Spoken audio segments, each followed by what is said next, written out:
Hello, hello, hello. Turn this off. Hello, everybody. Welcome to the Minutes with Milo show. Hope everybody's doing okay. I'm doing okay. It's Thursday.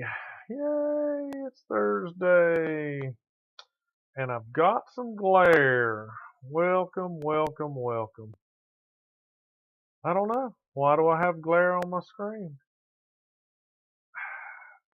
I haven't changed anything. Let's see. Right about where? Where is it? Right there. What is coming in on my camera? I don't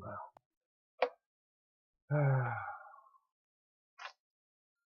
It's one of them things. It's one of them things. It's gonna kill me, drive me crazy till I figure it out. So, tonight's show, the Minutes of Milo show, is about long, sad fish faces.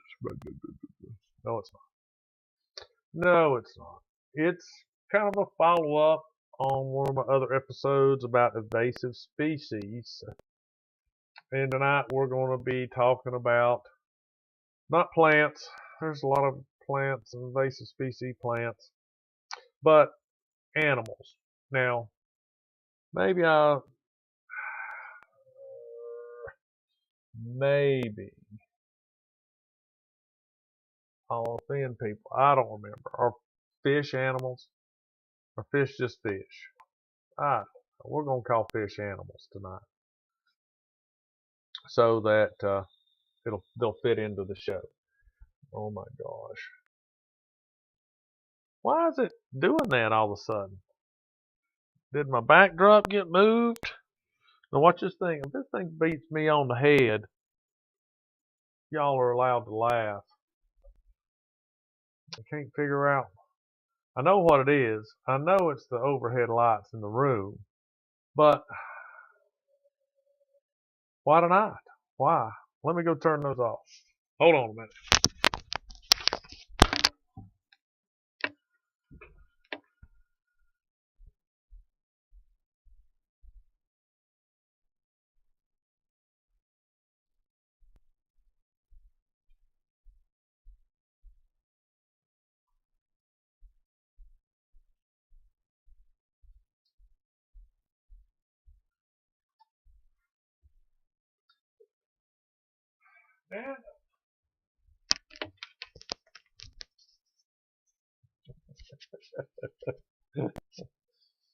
Now doesn't it seem awfully dark? Oh my gosh. I can't win for losing, people. Let me crank this bad boy up.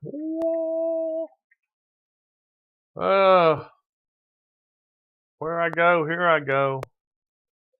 I see. Oh my goodness. Is that better? That's kind of a combination of make my skin look ashen gray and death. Oh, let's go to this next setting. Come on, fingers. Let's do the combo. I had to turn the overhead lights off because for some reason something happened. I don't know if my camera stand got moved a little bit or my backdrop got moved a little bit, but we were getting some glare off the camera lens and I couldn't get rid of it. So I turned the overhead lights off and now it's just kind of dark. And this stupid autofocus is going to drive me crazy. I just can't move. I can't move. All right. So, like I was saying before, I had to get up and turn the lights off. This is kind of a follow-up on one of my other shows where I talk about invasive species. And I think, I threw in plants and stuff. This is all going to be about animals. And why? Well, I heard a funny news story the other day on the radio. And I thought, man, that guy earned a lot of money doing bounty on invasive species. So I thought it might be a good topic since I'd already touched on invasive species. And we talked about the python, the python cowboy in Florida that has permission from the state of Florida to go out and hunt pythons and that kind of stuff. And so just to touch on that briefly, you can't just go out to Florida and start dragging in pythons and expect them to pay you. Because you go out there and you do that and you come back and they'll probably put you in jail. I know. But right now it's only out that I understand. In pythons in Florida, you have to be licensed. I guess it's kind of like those gator people where, you know, they want to have some control over who's doing it, how they're doing it, and that kind of stuff. So pythons are in this list. There's like 7, this website. There's like 7 invasive species that they talk about. I'm going to try to scoot in here a little bit. Oh, I don't knock my stupid computer over. And that way, maybe this daggummed autofocus won't just be, you know, trying to focus on me all the time. See, I think it's trying to either decide for me or my backdrop. It can't make up its mind where it wants to go, and so it shifts between the two of us. I hate being up this close. I like to kick back and relax, put my hands up, pretend like I'm doing crunches. Get 6-pack, 12-pack, 17, 18-pack cans and bottles all firmed up there. So, kind of a follow-up. You can make lunch money on bounty hunting these invasive species animals, not plants, that I know of. So, we're going to share a screen. As always, we're going to look at the internet. We're going to talk about the internet because where else? I can break out an encyclopedia if you want, but it's going to be invasive species of like 1972 or something, whatever my encyclopedia show was on. So let's look at this real quick. What is this? What happens if I do this, Cleo? What did that do? Oh, what? No, oh my gosh, I done broke it. I done broke my chat. So, how did I break my chat? Oh my gosh, yes. Docs. Bring up my chat again. Oh no. Say something. Somebody say something. There it is.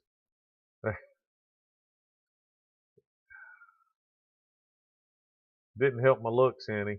What, getting up in here like this didn't help my looks? You want to see my forehead? You want to see my poor little bald spot? Alright, wait on a minute.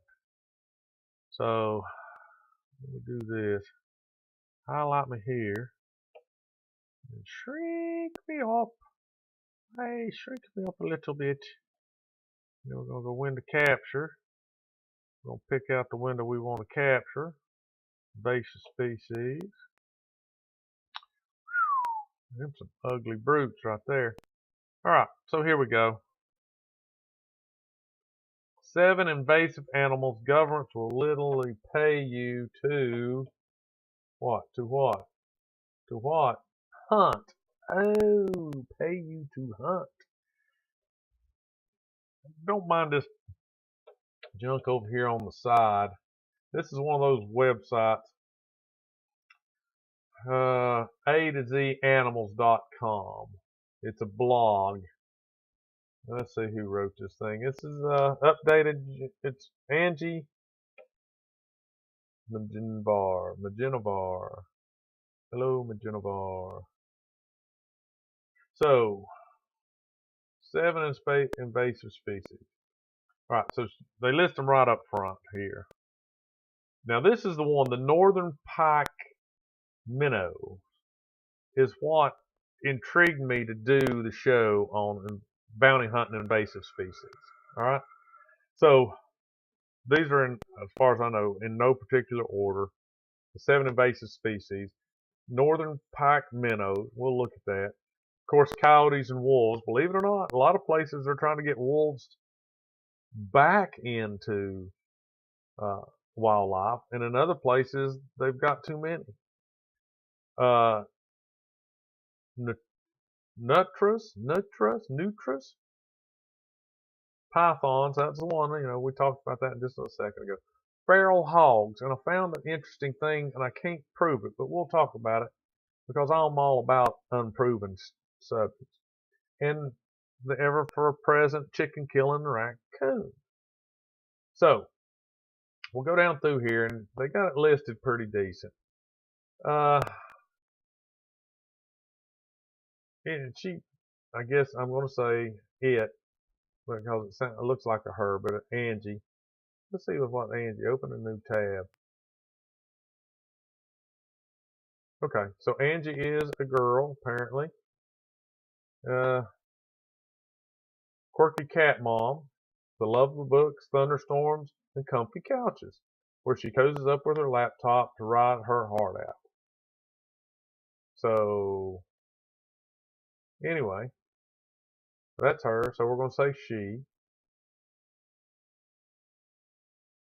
She writes a nice little, intro and everything.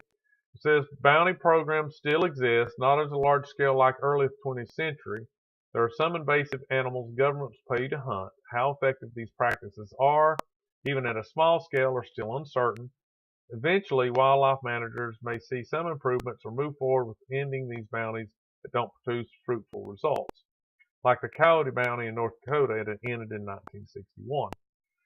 So maybe one day, if you mind me and send me emails, we'll look at the coyote. And just as a side note, coyotes were not a species over the United States. Didn't used to be. But as I understand it now, there's coyotes in every state of the United States.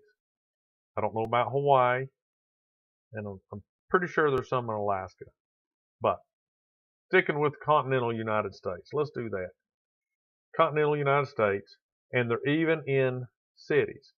So, and there's an interesting theory, maybe it's fact about that, but the harder they push to get rid of coyotes, it seems like the more there are. All right, so here we go. The northern pike minnows. They in Idaho, Washington, and Oregon, they pay you to catch this fish. And we'll know why. Let's find out why. As a result of their introduction, that right there, this kind of ties into the last show I did on invasive species.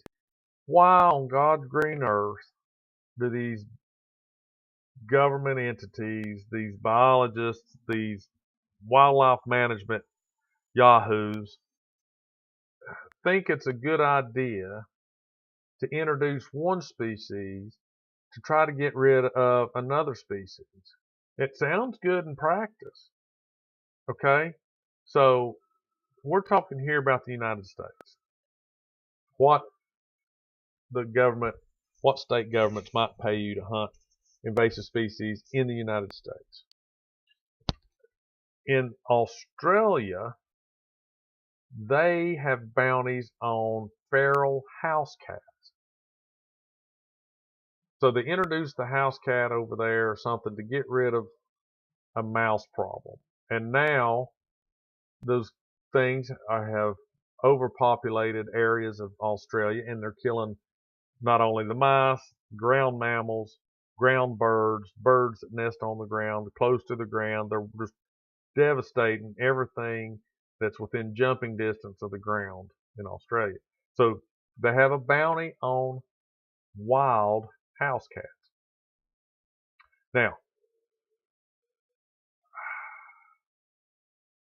they introduced them for a reason, and they took over. All right? So, back to the pike minnow. Idaho, Washington, Oregon. As a result of their introduction, it doesn't say why they were, they have been hard at work destroying quite a bit of natural resources. The fish have. Of note, salmon, and that's the main problem. Why? Well, in the Pacific Northwest, salmon are a hot commodity, and pike minnows are drawn to salmon babies, devouring them before they get a chance to mature. Although these can fit in the palm of your hand, they can also grow as 25 pounds. So, meaning, the pike minnow is very small. Let's try my right hand. It can be very small, or it can grow to be really large. So, as the salmon, let's use this as an example, they go back up to their spawning grounds to lay their eggs, to hatch, and then the salmon make their way down to the ocean. And these pike minnows are just waiting and devouring all these salmons before they mature. And so, the salmon population is dying off. And that's the reason a lot of these places won't. It says here pays $5 to $8 a fish. Now, like I said, this was the kind of the story that got me going, and I wanted to, kind of focus on this because I found the information. It was on the radio program, and it's a little more interesting when you can say, well, $5 or $8 a fish, man. Like I said, you could get your lunch money, right? Well, sure you could. You went out and you fished for a little while in the afternoon if you know how to catch them, and then boom, you get let's say you catch 3 fish. You get enough for lunch. Pay your lunch. If you get 5 fish, you get 2 lunches. So, that's all right, and you can eat the pike fish. I don't know how you get the bounty though. We'll have to look at that. But I don't think you can just bring in, if you fillet the pike minnow and eat it, can you just bring in the head and the tail? I don't know. We'll have to see. So, that's a very small one. Okay, so next is coyotes in Utah and South Carolina. In South Carolina, they have a bounty on coyotes. The feral dog breed is closely related to gray wolves and definitely doesn't follow commands or want human cuddles. Coyotes are opportunistic feeders, hunting a variety of small animals, including rats, mice, rabbits, and sadly, decimated chicken coops and backyards of farms in Utah and South Carolina. So, yeah, who doesn't want to get rid of the rats and the mice? And, rabbits, well, yeah, well, chickens, though, that's the deal. So, they pay you $25 to $75 per tail. So now, if you're an animal lover, you think you can just like live trap the coyote, knock him out, in a motel, fill the bathtub full of ice, knock him out and cut his tail off. Just let him wake up the next day, with an amputated tail, and, hey, he goes home. Nobody's, hurt. They used to have a coyote bounty in Scott County. Yeah. I think there's been, several sightings around here. I didn't know that they do a bounty. But I don't know what they do with, the rest of the coyote. He's got really nice fur.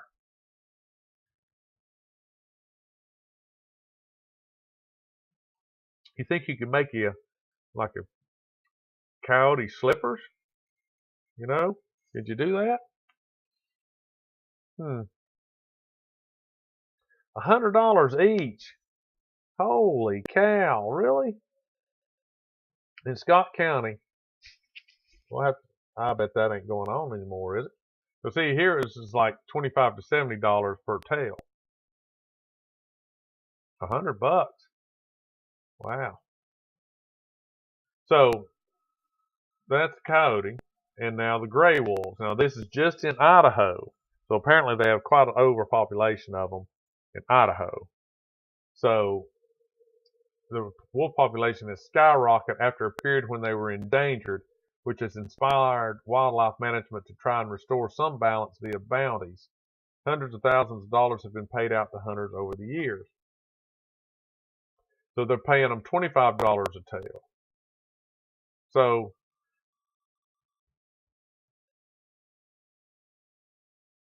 yeah, I'd say the coyotes are gone. People were getting a bounty of $100 each. Shoot it, I must be raising. You know, if you're getting $100 a piece, you could catch you a male and female and breed them and, you know, sell, turn the puppies in for $100 bounty. So, I don't know. You know, you get rid of, there's that, always that balance. You get rid of the wolves, and then your deer and your elk. And speaking of elk, I saw a thing on Facebook today where there was a herd of elk in North Carolina. I'm pretty sure it said herd of elk taking over the road outside of Cherokee. That's where it was, outside of Cherokee, North Carolina. Had you heard that, Clell, that they'd introduced elk in the mountains up there? But it showed them walking across the road and traffic was backed up, and there was like 10 to 15 of those big old things just wandering. That's what you need. I done busted the front of my truck off on just a little old white-tailed deer. Jumped out and can you imagine hitting an elk? I couldn't imagine hitting an elk. Jeez, that's what we need. Bigger. Let's just put moose up there too, so he can just like take his horns and flip over the cars and run rampage out through there. Oh my goodness.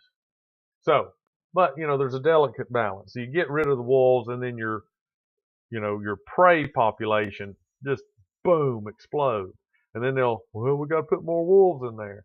Then the wolf population explodes, and the deers go down, and they start eating cattle and calves and anything they can eat, including people. Wolves will eat people. So I don't know what the answer is, but it's a roller coaster ride. So, all right, nutras are in Louisiana. So they're only $5 per dead nutra. Nutras don't stay small, and when they reach full size, could weigh almost 20 pounds. Sort of resemble rats on steroids and have a bounty on them because they destroy plants all the way down to the roots. This non-native species in Louisiana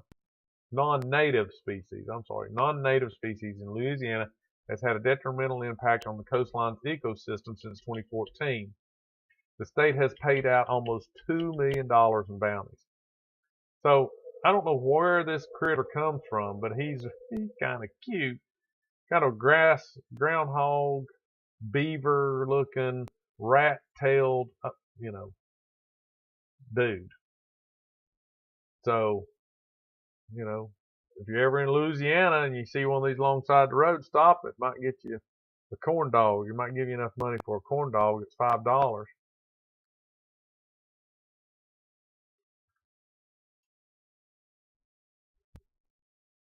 All right, we talked about this, pythons in southern Florida. But you can't go down there and just start cutting them out of the Everglades stuff. You got to have permits and be licensed and yada yada blue to blue to.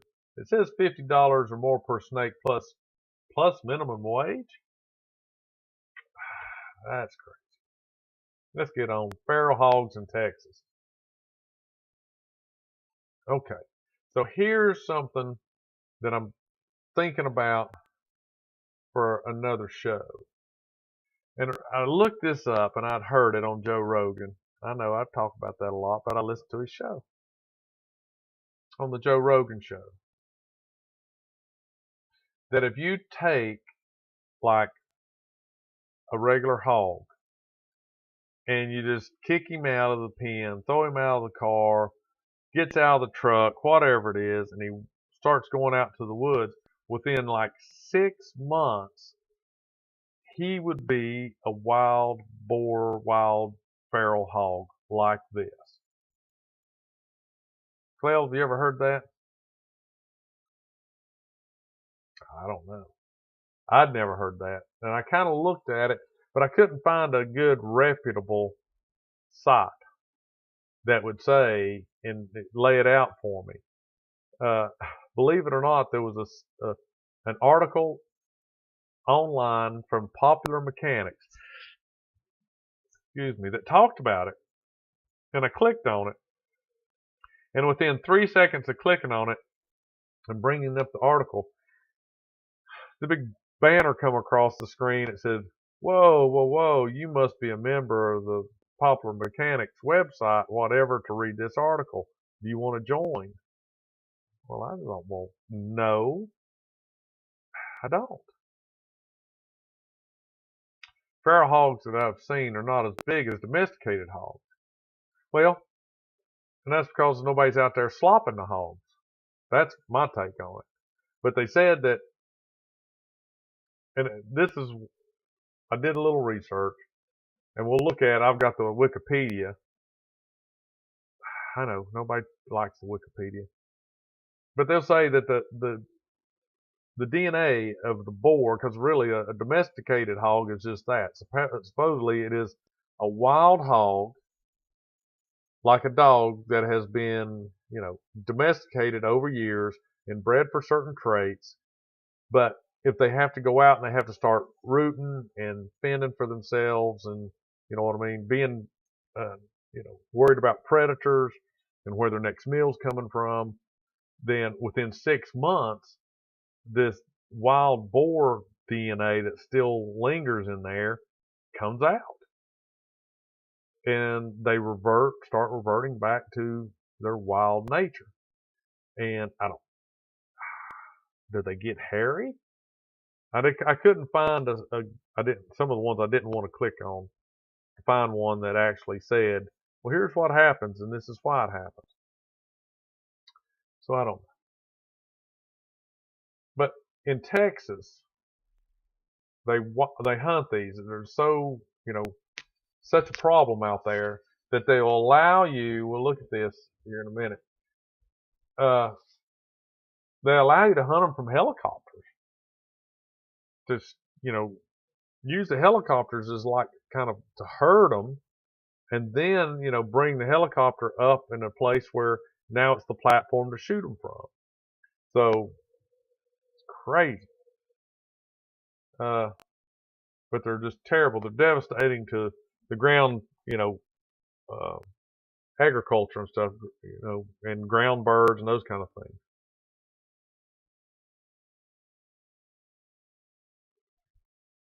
Because I've got goats, and supposedly goats will eat anything. Well, that's not true. But they keep the vegetation down, right? So if you look out where my goats are in the woods and in the pasture, they keep the underbrush kind of under control. I mean, it's still there, it still grows, there's still things growing, because they just, eat the leaves. They say if you want to clear the land, you want to kill the things, everything, then you get a hog, you get a pig. And that's because the pig eats the roots. And that's why they call it, a root hog. They dig into the ground with their nose, called rooting, and they will chew and eat the plant down to the ground and below, which just totally devastates it. And it doesn't come back. And, that's why a lot of times, I guess, if you see hogs out in a penned-in area, a fenced-in area, there'll be nothing but dirt. Nothing but dirt. Because that's all they do. They just run around and all day and eat. And they eat everything and kill it all. So, if you want to keep brush back, you have goats. If you want to get rid of the grass, the roots, the brush, the poison ivy, all that stuff that grows, you get hogs. And then they will eat and kill all the vegetation. But yeah, in Texas, they hunt them by the pack. Just $5 a hog plus 40 cents a pound. So, I mean, that's a lot. If you get you 25-pound hog, that's pretty decent. They grow the plants out of the ground, roots and all. Yep. And they say the hogs will eat anything. When you go out there and say, well, I'm going to slop the hogs, a lot of, old farmers, that's all they had. They just, everything that wasn't eaten or the leftovers from supper and lunch and breakfast and everything were scrapped into a bucket. And they would just go out there and throw it in the trough, and the pigs would eat it down to nothing. And they'll eat human. They don't care. If you, throw a dead body in there, they'll eat it. Eat it all up. The last one's raccoons in South Dakota. And this is because they're killing off their ducks and chickens and their pheasants. And they have $10 per tail.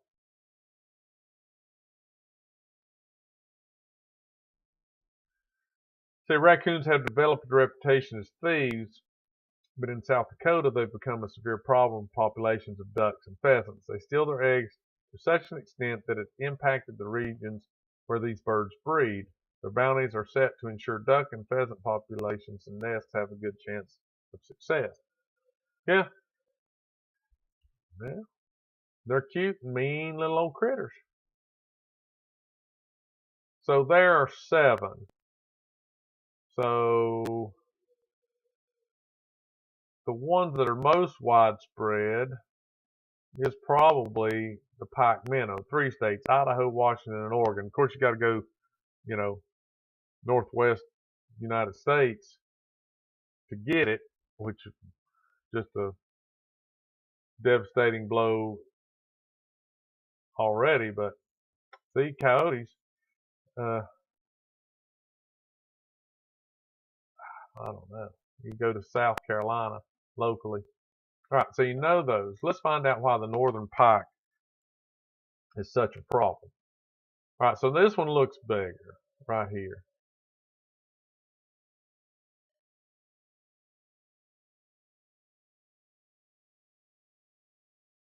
So we do northern pike, a native species that eats millions of juvenile salmon and steelhead each year in the Columbia and Snake River systems.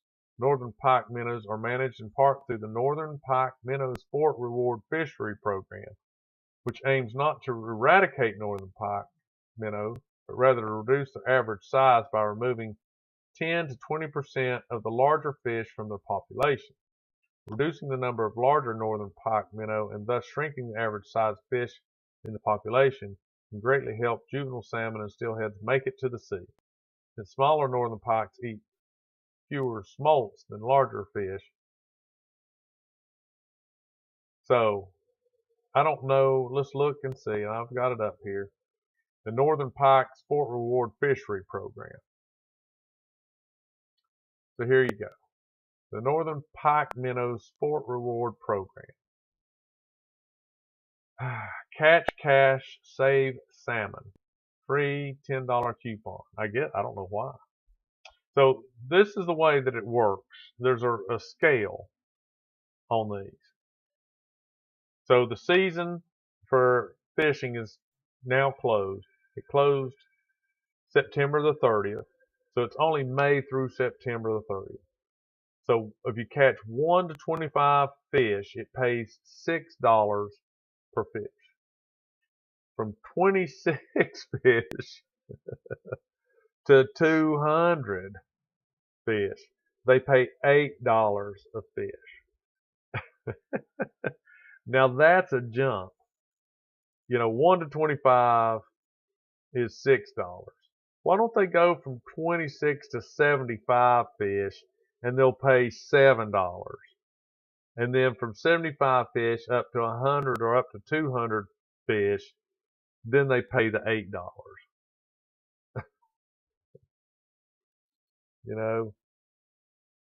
201 fish up pays $10 per fish. Tagged fish are worth $500. Tagged fish. So they're catching some of these pike minnows, tagging them, and then releasing them. Why are they worth more? I don't know. I have no idea. Mail in all reward vouchers within 30 days of the end of each year's fishery to obtain payment. Vouchers must be received no later than November the 15th of each year's fishery. Any issues preventing payment, missing information, voiding a voucher for program violations, etc., must be resolved by November 15th or the voucher becomes null and void. All right. So if you bought, let's just say, and apparently the way I read that, Clay, tell me if I'm wrong here. You apparently get vouchers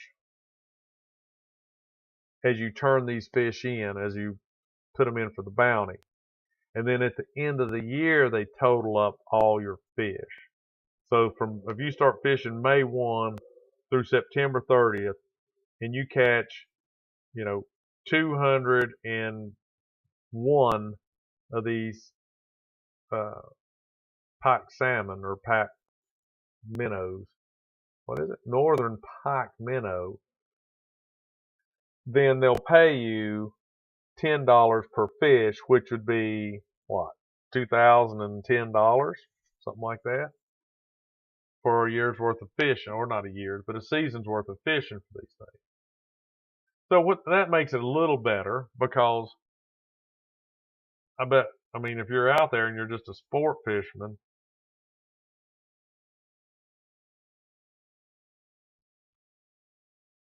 a good printer could really rack up at the end of the year. I don't know how they give you your vouchers. I would assume you would turn them in, and then the dude there would issue some kind of voucher. Is that what you're saying? You print your own voucher?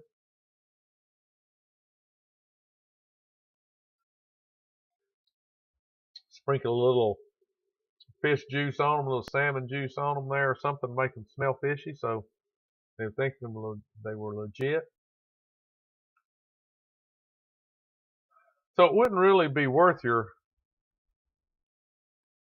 wouldn't be worth your trouble if you were just out there and you caught one fish and you got one voucher, and then you turned it in. They're going to send you $6. After, let's see, May, June, July, August, September. So it's a 4-month long season.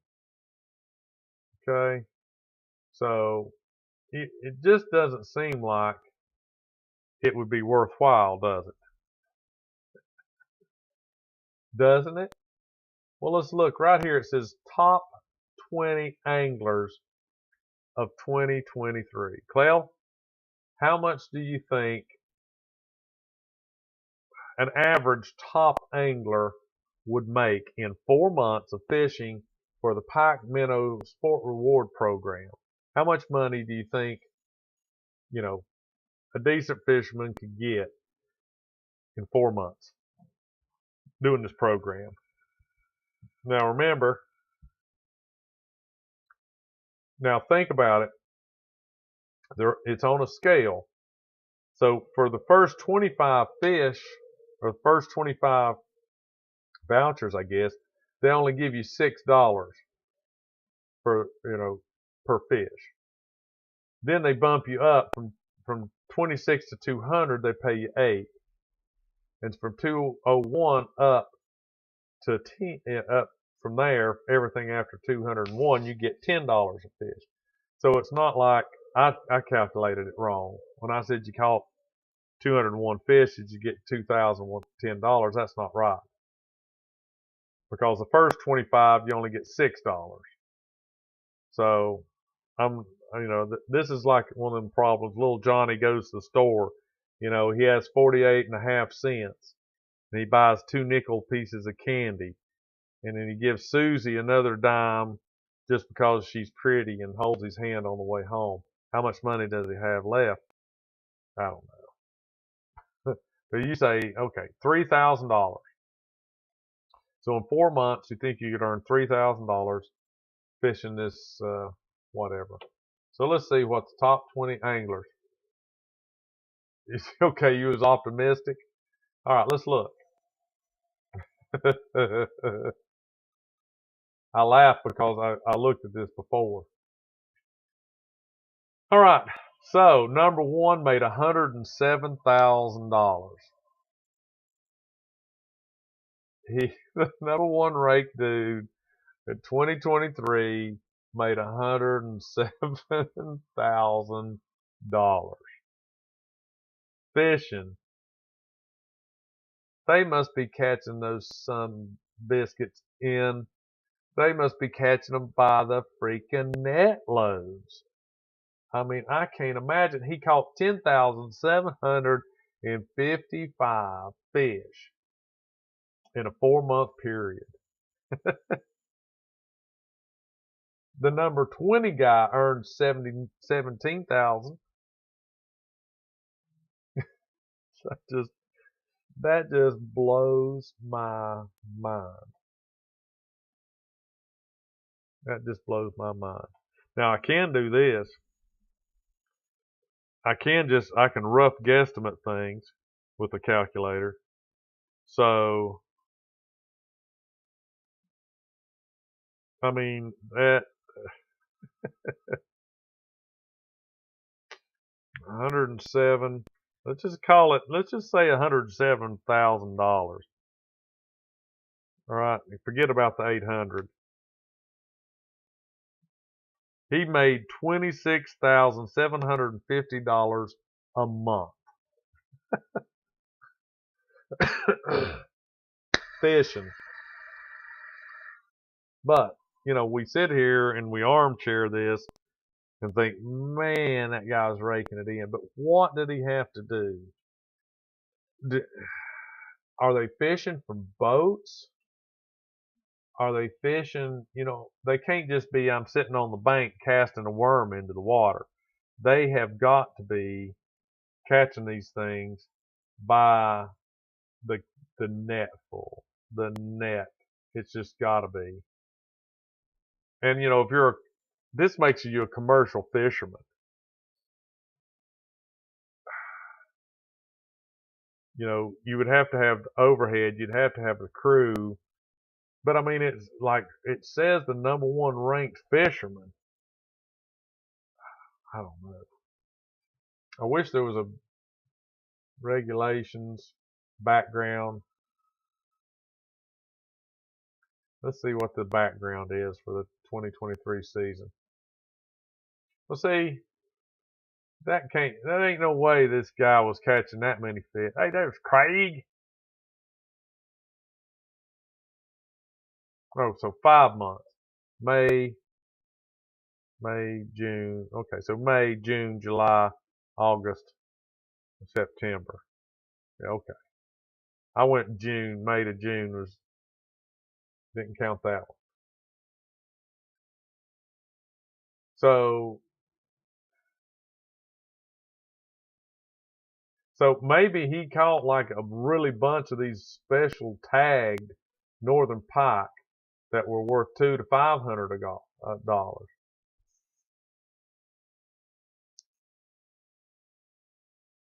So every qualifying northern pike minnow has to qualify. It has to be 9 inches or longer. Returned to the registration station. Anglers will receive $6 to $10. The more fish an angler catches, the more they're worth. The first 25 in one season are worth 6. After 25, they're worth 8, and after 200, they're worth 10.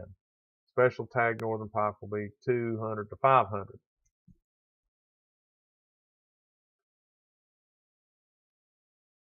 Well, I mean, I think that's right. I think they have to be catching them in bulk. But this picture here is kind of, I would think, misleading. Okay, so that's the background. There ain't much background. I mean, as far as like, you think they'd have a little better write-up. Dynamite, maybe. Yeah, dude. Yeah. What is that thing? I know I've mentioned it to Craig, but in the rainforest, they have this substance, whatever it is, and they can brew it, make it, however they do it, and they pour it in the water, in the river, and it knocks the fish out, and the fish come to the surface, and then they just pick them off the surface, and then eventually it wears off, and the fish that they don't, take, they come to and they swim off. So maybe it's something like that, or maybe they throw, I don't know, lightning rods in the water or something during the storms.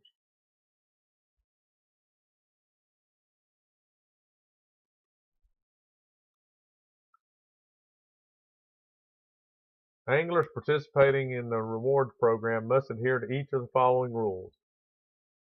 Present a valid fishing license and picture ID upon request. Adhere to all applicable state fishing regulations for the area in which you fish. Register in person at one of the designated registration stations or in the new Pike Minnow mobile app each day prior to fishing. So, geez, man, you got a lot of hoops you jumping. Well, I don't guess there's a lot. You put it on your phone and say, hey, I'm going fishing today. Provide true and accurate information to authorized program representatives regarding the taking, possession, delivery, transportation, sale, transfer, or any other use of fish caught while participating. So I guess you could eat them. I don't know. Comply with the directions of authorized program personnel. Mail in reward vouchers within 30 days of each year. Fish must have been caught in the mainstream Columbia River from the mouth up to the restricted zone below Priest Rapids Dam, or in the Snake River from the mouth up to the restricted zone below Hell's Canyon Dam. So they limit the area. Fish must be returned to the same registration station where the angler registered. They must be returned on the same calendar day stamped on the angler's registration form before that station closes for the day, and they must have been caught subsequent to that day's registration time. Oh my gosh. All fish to be redeemed for reward payment must have been personally caught solely by the angler submitting them to the rewards program. This is getting more and more sounding like it's impossible to catch 10,000 fish in 5 months. When all fish to be redeemed for rewards must have been personally caught solely by the angler submitting them to the reward program. So he still could have been doing it with some kind of net, and he's just got a personal fish. Fish must be alive or in fresh condition. Fish that were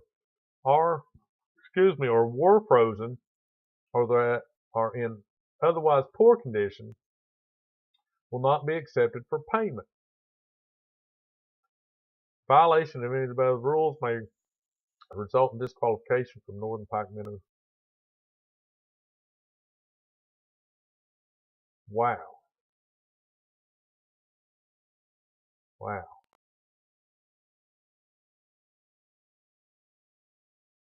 Catch by station. Wow. Look at all those. Let's see the number 1 station. What did they catch? Cathlemet Marine, 2023.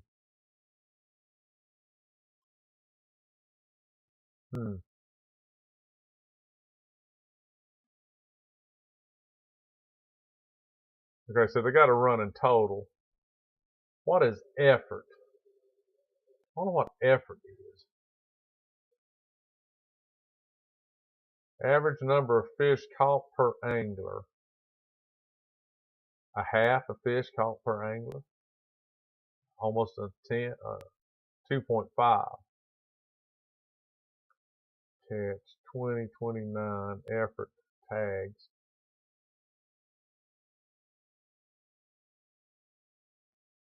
So I don't fully understand what they got.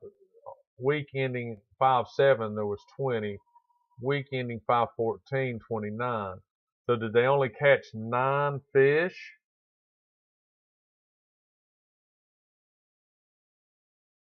Did they only catch 9 fish? Well, see, part of that, Craig, I'd have to go back and read the rules, but is 150 days, is that how many days are in 5 months?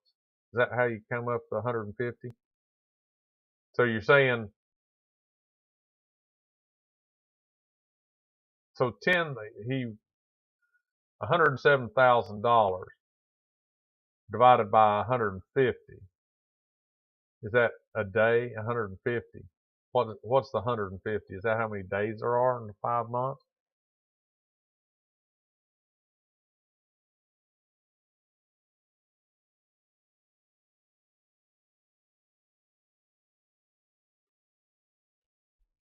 So what do you think this?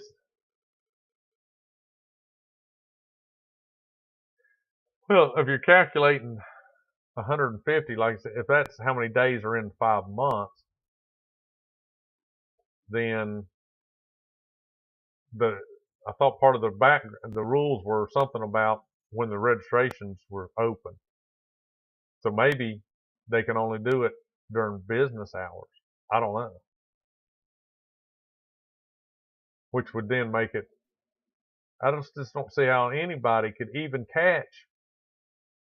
I mean, you ever seen those tuna fishermen where they take that thing and they're just casting out and they're almost grab hooking these things and bringing them in like just as fast as they can throw the rod in and jerk them out? They're catching fish. I don't know. It's crazy.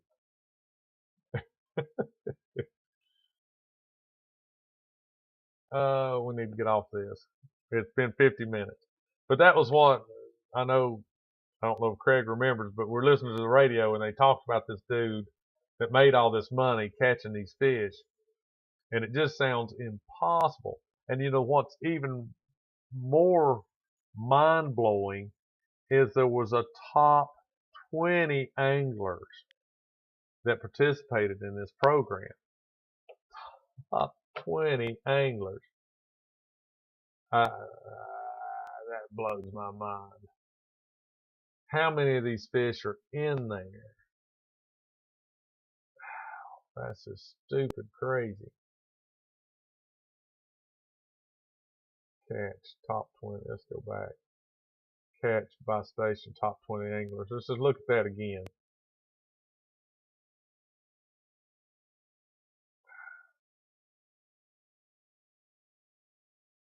$2023.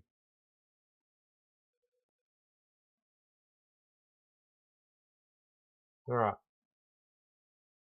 So if you were to add up all these in the fish column, how many fish these people caught, I wonder how many that is. I mean, the lowest paid guy that made $17,790, he caught 1,800 fish. And out of all that, the number 10 dude caught 3 that had the special tag. So that gave him a boost in money earnings. But, of course, when looking at that map, it looks like a huge, huge area they're covering.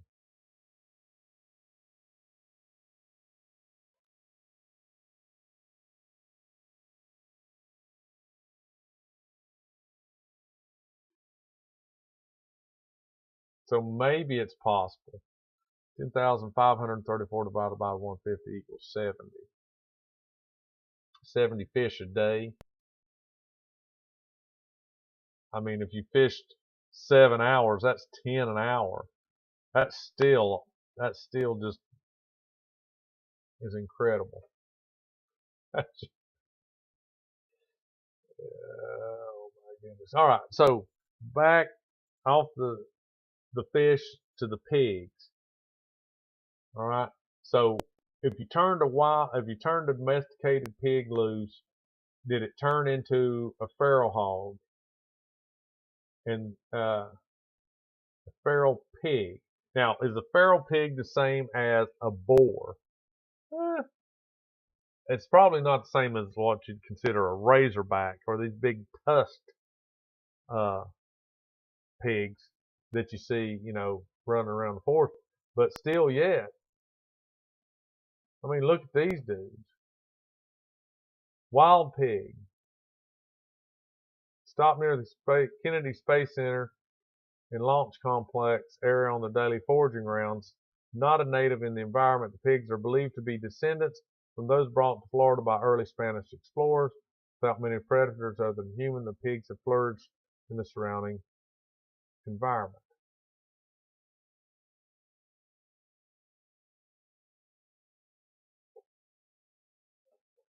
So let's see, what else we got? Now see, you know, these, I don't know. That's a cute one back here. Look at this one in the back. It's got the stripes on it. Here's a cute little baby pig. Yes, he is. But I don't know what I did. Give me the escape. Give me the escape, piglet. Let me out. Let's go back. There we go. Jeez almighty. But I mean, they look like pigs, right? I don't know. Boar, yeah, the boar are the males.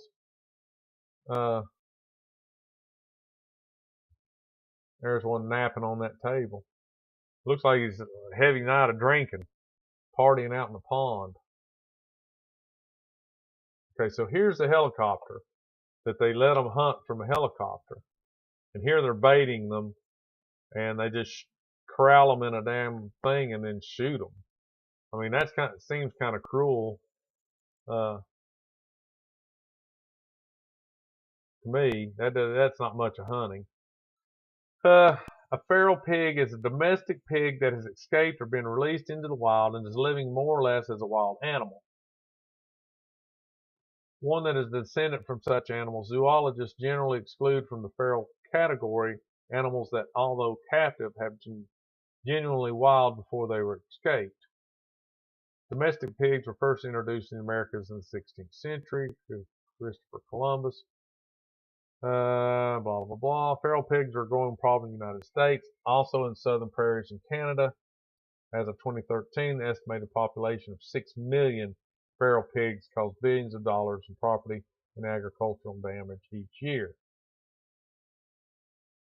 So let's go down here. Legal restrictions. Hunting methods are laxed. Most state departments of wildlife openly acknowledge feral pigs as an ecological threat, and some classify them as vermin.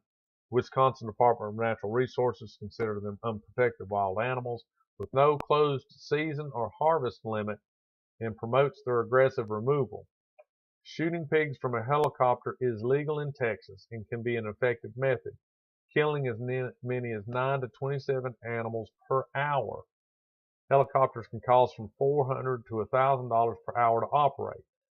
These costs are defrayed by selling the seats on the helicopter flights to recreational hunters. Texas law only requires that those buying a helicopter hunt be in possession of a hunting license. So you look at this helicopter. I mean, how many, let's just say this is a $1,000 an hour helicopter. Did it say an hour? Yeah.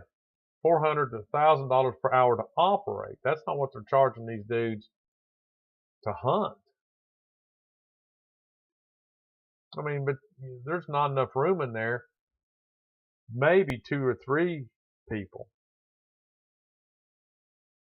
So I don't know. You'd have to be a dude that had a lot of money that liked to ride in helicopters and shoot stuff. Because I just can't see spending the money just to fly around and shoot at pigs from a helicopter. But I'd heard that, you know, if you had a little baby pig, got juvenile pig, you turned him loose in the forest or whatever, that within 6 months, he would revert back to, you know, pretty much a wild state. You know, kind of makes sense, I guess. You know, kind of the Lord of the Flies deal. Anyway, all right. So if you watch the program and you're thinking about going and buying your tickets to go to wherever this is, Northern Pike, Oregon, someplace like that, to do your, just don't do it. You're not going to make this what these boys make up there. Just not going to do it. So don't waste your time. Now, if you wanted to retire and go up there and fish,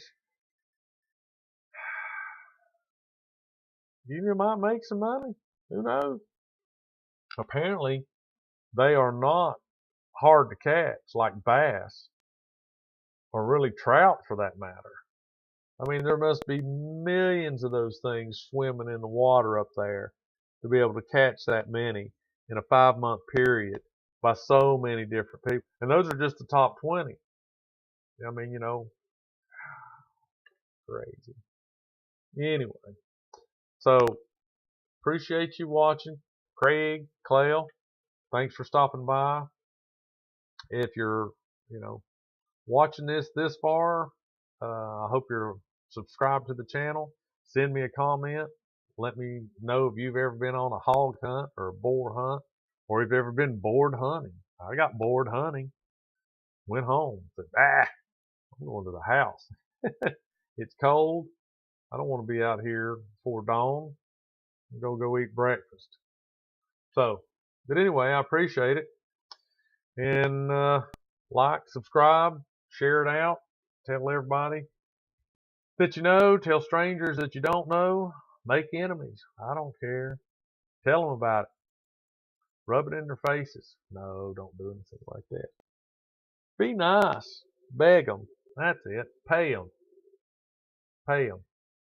Pay them money, and I'll see what I can do about getting Craig to pay you back. Okay?